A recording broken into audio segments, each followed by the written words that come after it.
किरियत Simona वो इलाका जिसे इससे पहले भी कई बार निशाना बनाया जा चुका है, लेकिन हिजबुल्लाह ने जिस तरह से फुटबॉल ग्राउंड पर बड़ा हमला अंजाम दिया है, उसने हर किसी को यह सोचने पर मजबूर कर दिया है कि आखिर ये युद्ध कहां जाता नजर आ रहा है। हमले के वक्त फुटबॉल खेल रहे थे इसी ग्राउंड में मासूम बच्चे मैच के दौरान मौजूद थे। 100 से ज्यादा लोग, ये तस्वीरें आप देखिए उसी मैच की। मैच चल रहा था फुटबॉल ग्राउंड में और बच्चों के माता पिता, उनके चाहने वाले मैच देखने के लिए वहां पर मौजूद थे। हंसी खुशी का माहौल था और अचानक से रॉकेट्स की बारिश शुरू हो जाती है, जिसके बाद हर तरफ तबाही और बर्बादी के निशान नजर आते हैं। दहशत पसर जाती है पूरे फुटबॉल ग्राउंड में।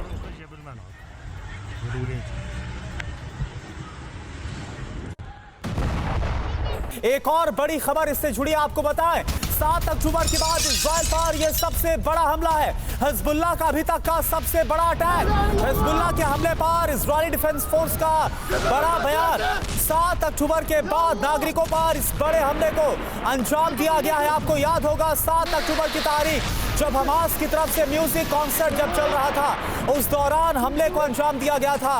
और अब बच्चों के फुटबॉल मैच के दौरान हिजबुल्लाह ने इस हमले को अंजाम दिया है।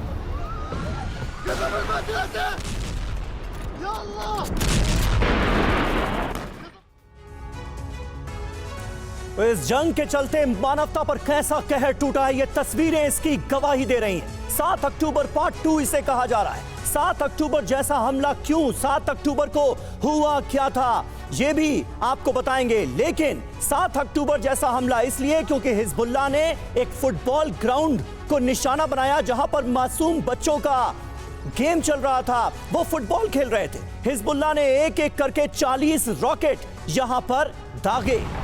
हिजबुल्लाह ने 40 रॉकेट दागे और सबसे बड़ी बात जो निकलकर सामने आ रही है, आम सिविलियंस को निशाना बनाया गया है। नागरिकों को निशाना बनाकर क्या इस हमलों को अंजाम दिया हिजबुल्लाह ने, ये बड़ा सवाल है। 1000 से ज्यादा लोगों की मौत हुई थी 7 अक्टूबर को और वो अब हम आपको बता रहे हैं 250 से ज्यादा लोगों को बंधक बना लिया गया था। हमास ने जब बड़ा हमला अंजाम दिया था, 3 इलाकों में हमले अब किए गए हैं, गोलान हाइट्स, किरियत शिमोना और बेत हिलेल बेस में। यानी कई तरह की समानताएं नजर आती हैं अगर हम 7 अक्टूबर से इस हमले की तुलना करें। सबसे बड़ी बात तो ये कि यहां भी रिहायशी इलाके को बनाया गया है निशाना और आम सिविलियंस मारे गए हैं। हमारे साथ तमाम खास मेहमान इस वक्त मौजूद हैं टीवी 9 भारतवर्ष के स्टूडियो में। मेजर जनरल संजय स्वाय साहब हमारे साथ मौजूद हैं। एयर कमोडोर एसपी सिंह साहब हमारे साथ स्टूडियो में मौजूद हैं। इसके अलावा दीपक बोहरा साहब पूर्व राजदूत हैं, वो हमारे साथ मौजूद हैं। और हमारे दो सहयोगी सुमित चौधरी जो अभी लेबनान के वॉर जोन से लौटे हैं, वो हमारे साथ मौजूद हैं। और मनीष झा हमारे सहयोगी इस वक्त हमारे साथ जुड़े हुए हैं। सुमित, सबसे पहले मैं आपके पास आऊंगा क्योंकि इजराइल तो यही कह रहा है कि ये हमले हिजबुल्लाह की तरफ से किए गए हैं, लेकिन हिजबुल्लाह इससे इनकार कर रहा है। क्या आपको लगता है, और फुटबॉल ग्राउंड को निशाना बनाना, आम सिविलियंस को टारगेट करना, इसके पीछे कोई खास मोटिव देखते हैं क्या आप, अगर इजराइल के दावों को बिल्कुल सही माना जाए कि ये हिजबुल्लाह ने ही करवाए हैं हमले?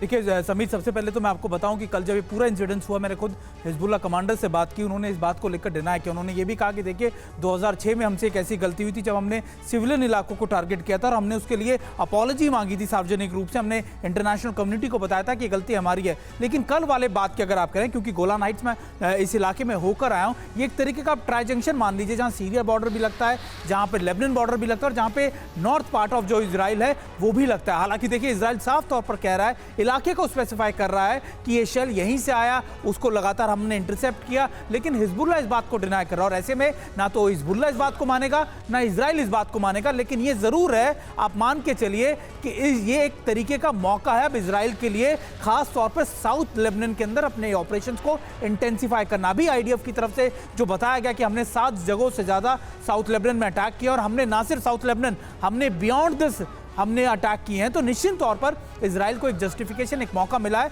कि अब वो हिजबुल्लाह को हैंडल कर सके। और ऐसे वक्त में ये हुआ है जब अमेरिका की तरफ से भी पूरा सपोर्ट इस समय इजराइल को दिया जा रहा है। समीर, ठीक है, और देखिए मनीष भी हमारे साथ हैं।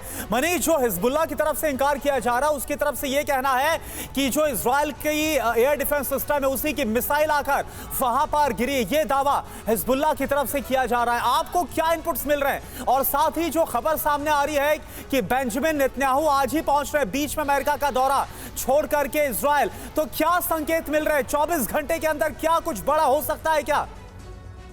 देखिए करुणा, बच्चे चाहे गाजा में मारे जाएं या मजदल शाम्स में, दोनों ही हालत में ये मानवता के लिए शर्मसार है। लेकिन जब फुटबॉल स्टेडियम में रॉकेट से हमले हुए और रॉकेट आकर गिरा, तो इजराइल में भी इस बात को लेकर सवाल उठ रहा है कि आखिर आयरन डोम उस रॉकेट को इंटरसेप्ट करने में नाकामयाब क्यों हुआ है। हिजबुल्लाह कह रहा है कि ये हमारा रॉकेट नहीं है, आईडीएफ कह रहा है कि ये हिजबुल्लाह का रॉकेट है। बहरहाल जिसका भी रॉकेट हो, सच तो यही है कि बच्चे मारे गए हैं, सच तो यह है कि सिविलियन की मौत हुई है। 7 अक्टूबर से लेकर अब तक अगर 23 सिविलियन इजराइल के मारे गए हैं, तो वैसी हालत में 12 सिविलियन इसी एक घटना में मारे गए।